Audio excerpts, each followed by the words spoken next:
I'm not going to tell everybody a quick story, even though that we're done here. Is that I just want some people know this, some people don't. We've told this on before, but we met. I love this story because we met down in Iowa for the Iowa caucus in 2004, where Howard Dean did his thing. The frame was, ha! It was that.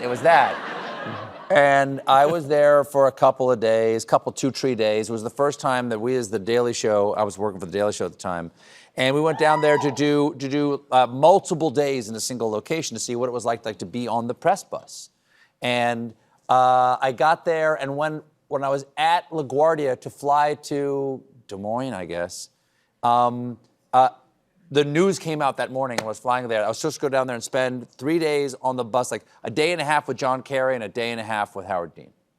And then John Kerry overnight jumped 9 points in the polls, and suddenly he wasn't on a bus, he was on a helicopter. Right. And I wasn't invited. Only the New York Times, the Des Moines Register, and like Time Magazine. That was it, allowed on the helicopter.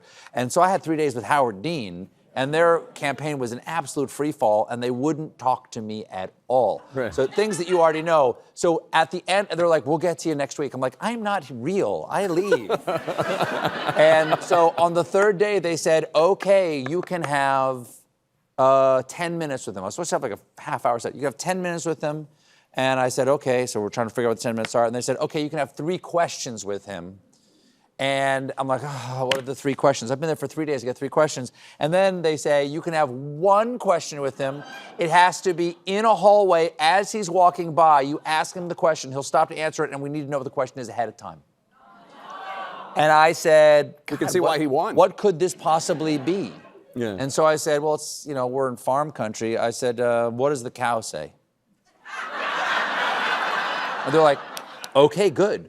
So I'm in the hallway at this high school where he's going to flip pancakes and watch the same. I got some view of what you guys went through. Yeah, it's awful. Because I heard the same stump speech like 4 times a day for 3 days. And I went like, oh, he did it good this time. He bobbled that moment, whatever. I totally understood. I was ready to become, an alcoholic and hate my life. And welcome to journalism. Exactly. And so he walks by in this little hallway of this high school where he's going to the gym to flip pancakes. And I said, Governor Dean. And he goes, oh, Stephen Colbert from The Daily Show. What have we here? And I said, this being a farm community, I'm just curious to ask you a question here. Sir, what does the cow say? And he goes, the cow says that George W. Bush has dropped the ball on Americans' farms. And he goes on about this whole thing. And then I had a card like this, and I went, no, I'm sorry, moo. We were looking for moo. And it got that. It got that from the press corps that was around him, and silence from him and his people, and they all shuffled off angrily. But that was it after 3 days, and my producer went off running. Jim Margolis went off running after them to go, wait, to get another thing. And I literally was banging my head against a concrete cinder block wall going, how we make this into a piece. And from down the hallway, in the doorway where you could you're lit from behind, Like Indiana Jones, I heard someone say, you got more than I did. It's exactly what it said, it's a rough business, kid. And I turn, and there's my future friend, Jake Tapper. And we've been friends ever since. Yeah, that was it. It was lovely. Back in the day, 22 years ago. Then the next year, he was my date at the Correspondents Dinner. Yeah, it literally was the next year. Oh, it was your date. And he leaves the dinner in the middle and is gone for a long time.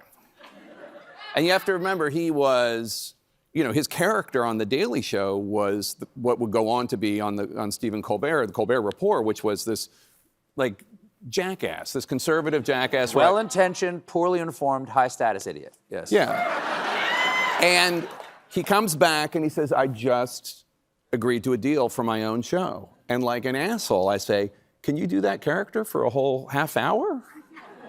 And I guess we'll see. That's what I had, we'll see. And it was a huge hit, so much so that he came the next year and destroyed George W. Bush. And he resigned from the presidency. And that's the power of comedy, my friend. That's how we stopped Hitler. Jake, so wonderful to see you. Thank you so much for being here.